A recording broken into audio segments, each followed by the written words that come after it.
recibiendo al doctor Jorge de Paula. ¿Cómo le va? Bienvenido.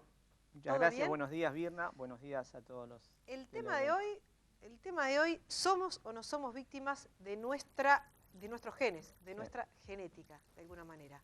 Bien, todo parece indicar por lo que uno escucha, lo que uno lee, por lo que comenta la gente, que la genética determinaría mucho más de lo que realmente determina. O sea, durante todo el siglo XX, ese fue el pensamiento científico predominante. Claro. A raíz de eso se elaboró el proyecto Genoma Humano, que comenzó por 1990, se estimó hacerse en 15 años, hacia el 2005 que iba a terminar, y en el 2003 ya se conoció todo lo que nos aportó el proyecto Genoma Humano, y realmente la genética no era tan determinante como se pensaba. Claro. Pero algo que se manejó durante 100 años está muy metido en lo popular, en la gente, en las creencias, y le damos atributos más allá de los que realmente tiene. Y eso es un problema, porque si todo es por la genética, nos quita responsabilidad en el cuidado, en la construcción de nuestra salud y en el cuidado de nuestro cuerpo. Porque si yo por la genética, ya, porque mi madre tuvo esto, mi abuela tuvo esto... Mis genes son así. Claro. Entonces, lo que ahora está... llegó el momento de la predominancia más bien de lo que es epigenética, que es lo que está por encima de la genética. El medio ambiente, el medio, cómo me alimento, cómo vivo, si hago ejercicio o no, cómo manejo el estrés. Todo eso tiene una influencia enorme sobre la expresión de determinados genes o no. Los genes hay un grupo de enfermedades que son un 2% aproximadamente, que son genéticas, pero la inmensa mayoría no son genéticas. En muchas de ellas la genética predispone, pero no determina. Tenemos un video que podemos verlo, que está muy bueno, que está muy explicativo para bueno, después... Vamos a ver atentamente ese video. Dale, lo vemos. No lo podemos evitar. Da igual si hemos desayunado, si no tenemos hambre, si comeremos en un rato. Es ver comida y nos lanzamos a por ella. Nos empuja uno de los instintos más primitivos que tenemos, el de la supervivencia. Estamos diseñados para no morirnos de hambre. Nuestra maquinaria genética nos hace acumular grasas, que son la reserva energética más eficiente, para luego usarlas en momentos de escasez. Eso permitió a nuestra especie sobrevivir en las condiciones de vida en las que evolucionó, en las que los alimentos no abundaban como ahora. Los individuos que tenían genes ahorradores, que podían almacenar energía de forma más eficiente, tenían mejores ventajas adaptativas. Y también más probabilidades de llegar a edad adulta, reproducirse y transmitir sus genes a su descendencia. Sin embargo, esos genes ahorradores que en cierto momento de nuestra evolución eran un factor muy positivo, hoy en día son una desventaja. El medio ambiente en el que vivimos en Occidente ha cambiado. Ahora conseguir alimentos es más fácil y sabemos que comeremos 3 veces al día por lo menos. Ese desajuste entre nuestros genes ahorradores y el medio está provocando una epidemia de obesidad. Se calcula que hay 205 millones de hombres y 297 millones de mujeres obesos en todo el planeta. Y millones de personas más sufren de problemas derivados de los kilos extra: diabetes, hipertensión, colesterol, enfermedades cardiovasculares e incluso cáncer. Y esa epidemia de obesidad afecta a los países desarrollados, pero todavía de forma más acusada a los países en vías de desarrollo. Porque tradicionalmente en su historia han pasado más hambre que nuestros ancestros en Europa y tienen una mayor prevalencia de esos genes ahorradores. También hemos cambiado nuestros hábitos de vida y eso influye en que seamos más o menos gordos. Apenas hacemos ejercicio. Llevamos una vida sedentaria en la que no quemamos las calorías que consumimos y nuestro cuerpo acumula y acumula. Tenemos un reloj biológico diseñado para ciclos de 12 horas y lo estamos forzando. Nuestros horarios ya no se adaptan a nuestra biología. Nuestros antepasados, cuando el sol se ocultaba, dormían. En cambio, ahora estamos expuestos a una situación de luz continua.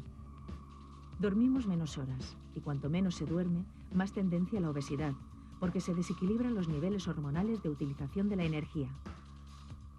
Y no hacen falta situaciones extremas. Un par de horas más o menos ya influyen en los niveles de obesidad. El apetito está regulado por nuestro reloj circadiano. Si lo desajustamos, tenemos más tiempo para comer y a nuestras hormonas incitándonos para hacerlo. Así, claro, es difícil resistirse. Además, está el estrés psicológico, uno de los factores más importantes para definir el riesgo que tiene cada persona de padecer una enfermedad. No es solo lo que comemos, sino nuestra situación individual. No saber si cobrarás a final de mes, si perderás tu empleo o si podrás pagar el colegio de tus hijos genera un estrés salvaje.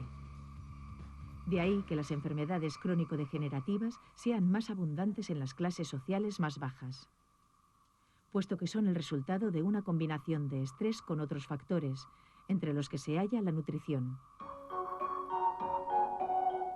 Somos lo que comemos y comemos como vivimos.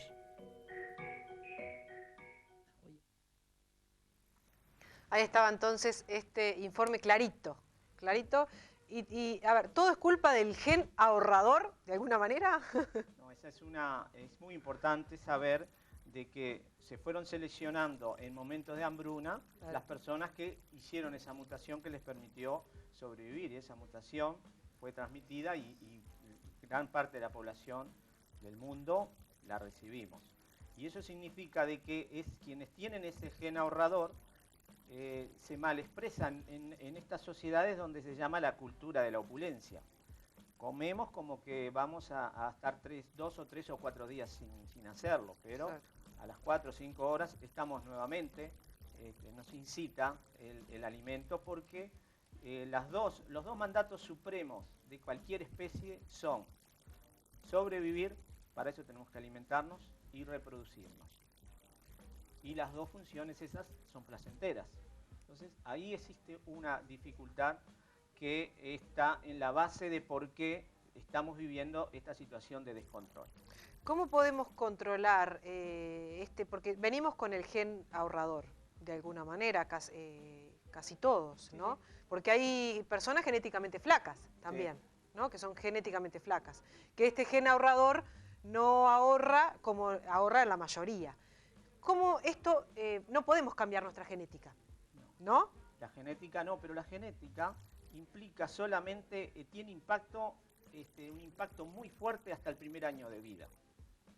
Después empieza a funcionar, a influir lo que es la epigenética. Bien. Eso forma parte también de lo que fueron los conocimientos que nos dio el proyecto Genoma Humano. El proyecto Genoma Humano generó unas expectativas de que íbamos a tener resuelto prácticamente todo, que siempre la humanidad, la ciencia, estamos con ese deseo. Pero supimos cosas muy importantes, pero también que, por ejemplo, teníamos alrededor de 30.000 genes, sí, los humanos. Y pensamos que cada gen sintetizaba una proteína, pero existen más de 100.000 proteínas, o sea que ni siquiera tenemos un gen para cada proteína. Un gen va a codificar de una proteína u otra según el estímulo del ambiente, según la señal que le venga. O sea que también tenemos que no tenemos ni siquiera la cantidad de genes para cada proteína. Cada gen va a depender del ambiente para dónde se va a replicar. El ambiente, la forma de vida. El ambiente es lo que llamamos la epigenética, que es el entorno, cómo manejamos nuestras emociones, cómo comemos, si hacemos ejercicio o no, cómo manejamos el estrés. O sea, el ambiente es lo que se predominó ahora, es la epigenética, lo que está más allá de la genética. Y es muy importante este concepto porque nos transfiere una responsabilidad a cada uno de nosotros con el cuidado de nuestra salud. El primer año sigue con una gran influencia de la parte genética, y la genética es un campo extraordinario, la farmacogenética, todo lo que tiene que ver los estudios en el momento actual en los avances médicos. Pero también corremos el riesgo que tenemos siempre los humanos y la medicina y la ciencia de poder explicar todo con algo que lo encierre, y el ser humano es algo muy complejo y es multidimensional los factores que llevan a enfermar. Claro. Cuando la persona enferma, ahí es muy importante la medicina porque actuamos puntualmente para corregir lo que se pueda. Claro. Y la genética y la farmacogenética son campos extraordinarios. Pero no todo es genética, y la influencia de lo epigenético es mucho mayor, inclusive para actuar sobre la expresión o no de determinados genes. Por eso decimos, como en este caso de la obesidad o de la hipertensión arterial o de la diabetes, Sí. que las personas viven muchas veces obsesionadas porque su madre tiene diabetes y yo también, y si yo la voy a tener, es que la genética carga el cañón, pero el mal estilo de vida es lo que enciende la mecha. Ahí Podemos está, tener el eso es cañón clave, cargado eso es y clave. y no se encendió. ¿Y cuál es el mal estilo de vida? Es lo que nosotros reproducimos, son las condiciones de vida, las condiciones de alimentación, el sistema de creencias que nos lleva a reproducir los mismos caminos que nuestros antepasados. Eso es clave, me parece, Jorge. Me parece conocer nuestra genética, conocer capaz que las enfermedades de nuestros padres, de nuestros abuelos. Siempre nos preguntan, ¿quién tuvo cáncer en la familia? ¿Hay algún hipertenso en la familia? Eso está bien, pero claro, depende también de nosotros mismos. Es Pero decir, mucho más de nosotros mismos, claro, que que de de la los genes. genética. Porque ahora sabemos que la genética no es el determinante, salvo en las enfermedades monogénicas. O sea, si no tenemos son alrededor de 2000 las enfermedades que son genéticas, y la persona tiene una alteración en el cromosoma 4, tiene una enfermedad de Huntington, y va a padecer esa enfermedad aunque haga meditación, coma sano, haga ejercicio y viva castamente. La enfermedad la va a tener porque el gen lo tiene alterado, porque es una enfermedad monogénica. Hay otras enfermedades que son poligénicas y se tienen que dar una serie de circunstancias para que la enfermedad se exprese o no se exprese. Claro. Y ahí el concepto de la responsabilidad que debemos de tener con nuestra salud. ¿Qué puntos claves? ¿Qué puntos claves debemos tener en el día a día para que esa enfermedad, que puede ser que esté ahí, no se despierte, no se dispare? Cuando hablamos de, por un lado tenemos predisposiciones. Si nosotros tenemos una predisposición familiar de que hay ancestros cercanos que tienen cáncer de colon, saber primero cuáles son los elementos que promueven la aparición mayor de cáncer de colon, como ser el consumo de carne roja en forma sistemática. Claro. Lo otro, eso es una verdadera tragedia, que habiendo estudios de chequeo de colonoscopía, para hacer a determinada edad, si uno tiene antecedente, a los 40 años ya tiene que hacerse la primer colonoscopía si hay un antecedente directo. Pero si no, cualquier persona después de eso lo ve con el médico, si es después de los 50 o después de los 60, porque hay otros estudios de que vemos si hay pérdidas de sangre o no en materia. Pero si no, a los 60 años tiene que tener ya una colonoscopía. Y en Nueva York, por ejemplo, primer mundo, 40% de la población de 60 años nunca se ha hecho una colonoscopía. Eso es trágico, porque eso se puede evitar. El cáncer de colon, por ejemplo, es una enfermedad que está años, hasta 10 años puede estar en forma de enfermedad preneoplásica, como pólipos. Y eso se soluciona en 20 minutos, con una colonoscopía y una cauterización. Puntos: comer saludable, hacer ejercicio, lo que siempre decimos. Lo que hablamos, vida sana, ordenada, la comida moderada, no abusar de los remedios, buscar por todos los medios, no alterarse por nada. Lo que abrimos cuando hablamos de la longevidad. Exacto. Pero sobre todo, lo que decía el video, es la alimentación. ¿Cómo manejamos el estrés?